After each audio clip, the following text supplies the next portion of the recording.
choisis la vie.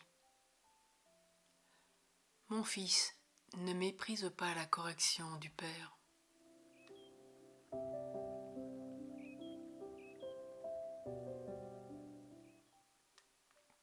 Nous avions vu hier dans Proverbe 3,12, le Seigneur reprend celui qu'il aime, comme un père le fils qu'il chérit.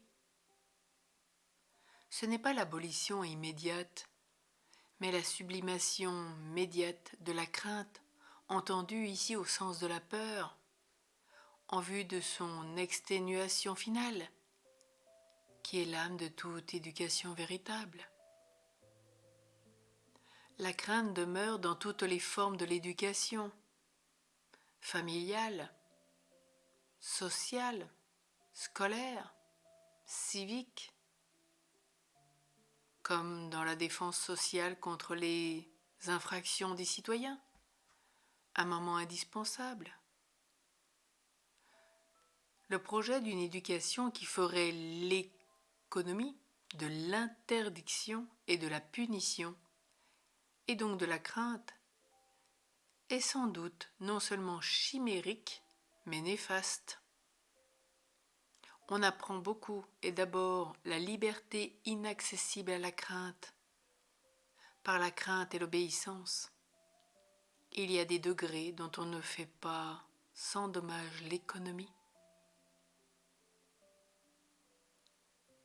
Alors il nous est dit qu'il ne faut pas oublier l'exhortation qui s'adresse à nous comme à des fils. Mon fils, ne méprise pas la correction de l'Éternel, du Seigneur, de ton Père. Et ne sois pas dégoûté, ce qui veut dire ne te perds pas de courage quand il te reprend. Car ton Père du ciel te reprend, car il est celui qui t'aime, comme un père, l'enfant qui a sa faveur. Oui, car celui qu'aime le Seigneur, il le corrige et il châtie tout fils qui l'agrée. Et c'est par votre correction que nous pourrons grandir. Et c'est aussi pour votre correction que vous souffrez. C'est en fils que Dieu vous traite. Et quel est le fils qui n'est pas corrigé par son Père? Si vous êtes exempt de cette correction, dont tous ont leur part, nous ne sommes plus appelés des fils. Et d'ailleurs, nous avons eu pour nous corriger nos pères selon la chair et nous les respections. C'est bien dans la lettre aux Hébreux qu'il est dit « Ne serions-nous pas nous soumis bien davantage au Père des esprits pour avoir la vie ?» Comme un enfant corrige aussi son père, la correction est mutuelle. Et combien nous avons demandé pardon mutuellement? D'ailleurs, l'enfant y revendique la fermeté de l'autorité, du moins lorsqu'elle est modérée et juste, comme un facteur de protection contre ses propres tendances, qu'il n'est pas sûr de pouvoir maîtriser. Et s'il est privé de l'instance paternelle, celle-ci risque de devenir cause d'angoisse et de culpabilité. L'enfant se fait alors son propre juge, et surtout son propre bourreau, bien plus redoutable que le plus dur d'entre les pères.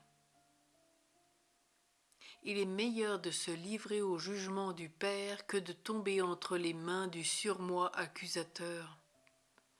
Bien préférable.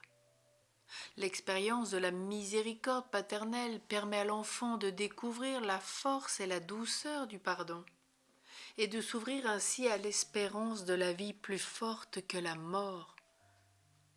C'est pourquoi l'enfant méprise toujours un père dont l'autorité fait défaut, et qui le prive par le fait même de la sécurité et de la référence dont il a un besoin vital pour se construire.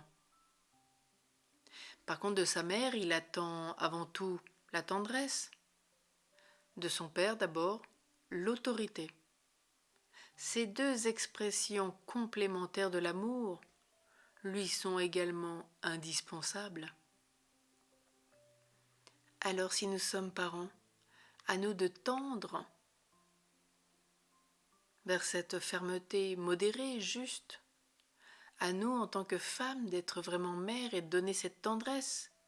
Et à tout homme de devenir père et de donner cette autorité dont l'enfant a besoin pour se construire.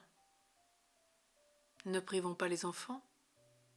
Comme le Père éternel fait autorité sur nous, et il le rappelle tant avec Jésus.